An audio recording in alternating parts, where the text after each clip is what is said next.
Les débats et les grandes nouveautés qui agitent notre continent, tout de suite dans Europeans. Ces jeunes, Allemands et Polonais, apprennent ensemble et sur le terrain les rudiments du cinéma. Entre les deux gouvernements voisins, pourtant, les relations ne sont pas au beau fixe. Plus tôt cette année, le ministre polonais de l'Éducation, nationaliste, a gelé le financement de l'Office de la jeunesse germano-polonaise, annulant du même coup plusieurs centaines de projets d'échange entre les deux pays. Johanna, Justina, Johan et Agnieszka ont eu de la chance. Leur projet soutenu par le Fonds social européen et l'Eurorégion de Poméranie continue. Akcja! Zostaw mnie! Zostaw mnie! Zostaw mnie!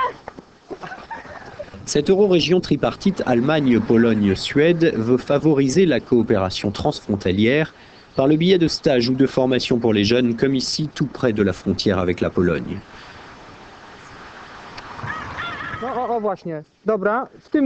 Jacek Drozdal est diplômé de la célèbre école de cinéma polonaise de Łódź. C'est lui qui a eu l'idée de ce conte de fées moderne. Il apprend l'utilisation de la caméra à Johann Schmidt, un Allemand de 17 ans. Ces projets germano-polonais ont beaucoup de sens à mon avis, car nous pouvons mieux nous connaître, nous pouvons comparer nos modes de vie, nous parler et réfléchir ensemble.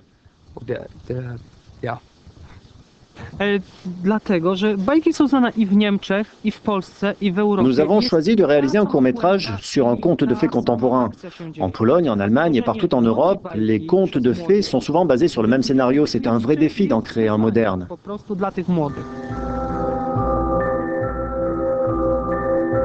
Si l'histoire des relations entre Allemands et Polonais est un conte, alors celui-ci est cruel. Les bains de sang, les déportations et la peur ont fait des cicatrices profondes.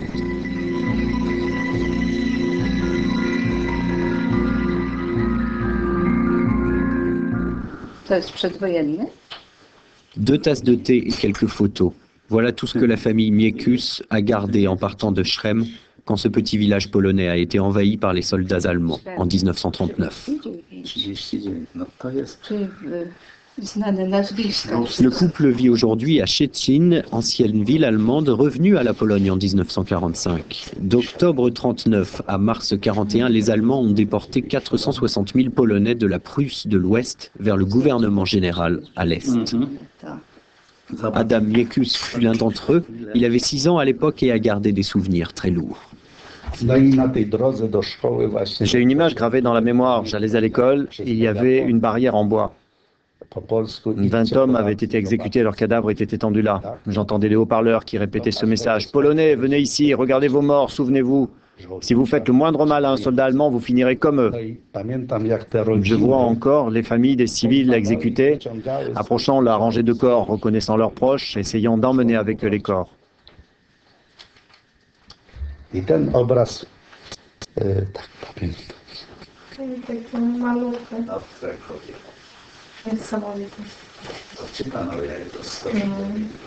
Adam et ses frères ont survécu.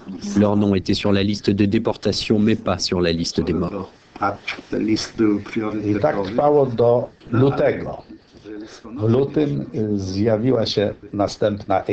En février 40, un groupe d'Allemands a débarqué dans notre petit village. Ils passaient de maison en maison et criaient en allemand « 1 heure, dehors !» En 1 heure, nous n'avons pu rassembler que le strict nécessaire. Ensuite, nous avons dû marcher vers la gare.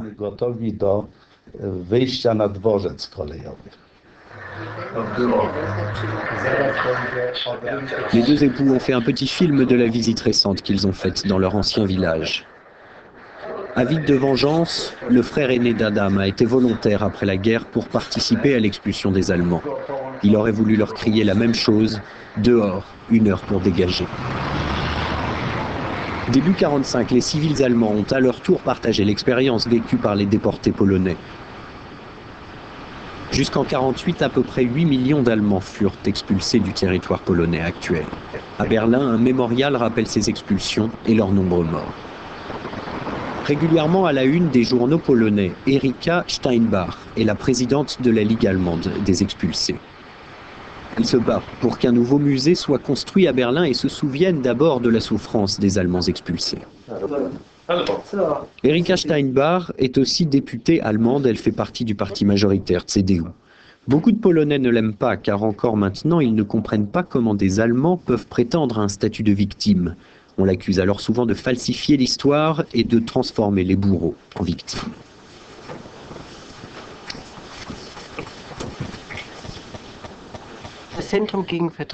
Nous voulons obtenir un site national à Berlin pour la documentation et le souvenir du destin des millions d'Allemands expulsés. Nous soulignons le fait que nous voulons nous dédier entièrement à la vérité, et c'est cela qui semble déranger en Pologne.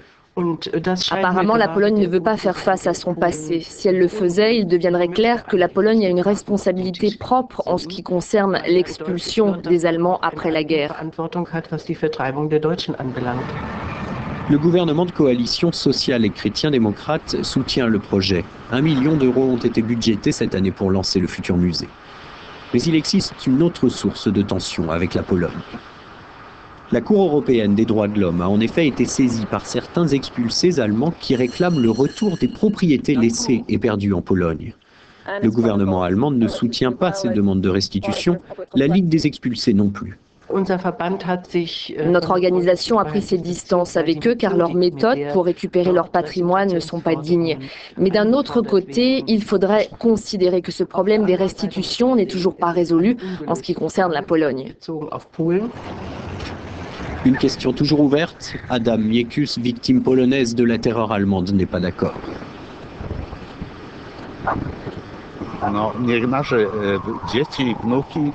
Nos enfants et nos petits-enfants devraient pouvoir avoir un futur débarrassé des discussions permanentes sur qui a perdu, quoi et quand.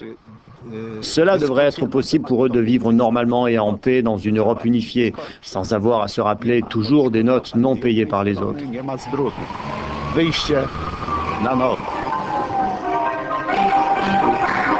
Dernier passage en Allemagne, la petite ville de Blossine invite des élèves ayant des difficultés d'apprentissage. Bonne nouvelle finalement, la Pologne vient de débloquer le financement de l'Office de jeunesse germano-polonais. Les échanges et les projets peuvent se poursuivre, comme cette école qui permet aux jeunes des deux pays d'apprendre ensemble le cirque. Très souvent, le préjudice vient du fait que l'on ne se connaît pas. Eh bien, ici, ils apprennent à se connaître et ils apprennent aussi à se respecter et à respecter ce qu'ils font. En faisant des choses ensemble, une compréhension mutuelle émerge, ainsi que quelque chose que l'on pourrait appeler de l'amitié, et oui, de la camaraderie.